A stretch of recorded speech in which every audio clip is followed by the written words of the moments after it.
Champions ট্রফিতে নিউজিল্যান্ডকে ৫ উইকেটে পরাজিত করে ইতিহাস গড়েছে বাংলাদেশ। টাইগারদের এই জয়ের কারিগর মাহমুদুল্লাহ এবং সাকিব আল হাসান। বিশ্ব ক্রিকেটকে অবাক করে রেকর্ড গড়েছে ২২৪ রানের জুটি। চারিদিকে চলছে সাকিব-রিয়াদের বন্দনা। বাদ যাননি সাকিবের স্ত্রী শিশিরও। নিজের ফেসবুক পেজে প্রিয় মানুষটিকে বসিয়েছেন সেরার আসনে। তাই তো স্বামী সাকিবকে নিয়ে শিশির বলেন, ব্যাপার না, তুমি সবসময় আমার সুপার হিরো। কেবল তুমিই জানো তোমার অবস্থান সম্পর্কে। হারলে ফিরতে হবে বাড়ি, জিতলে অপেক্ষা সেমির।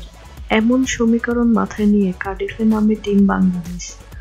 গতকালের ম্যাচে মোসাদ্দেক সাকিবদের নিয়ন্ত্রিত বোলিংয়ে আগে ব্যাট করতে নামা নিউজিল্যান্ডকে ২৬৫ রানে আটকে দেয় মাশরাফি বাহিনী।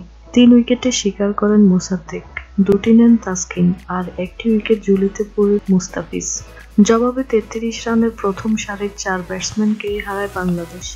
শেষ পর্যন্ত পঞ্চম উইকেটে সাকিব-রিয়াদের জোড়া শতকে দুর্দান্ত জয় পায় বাংলাদেশ।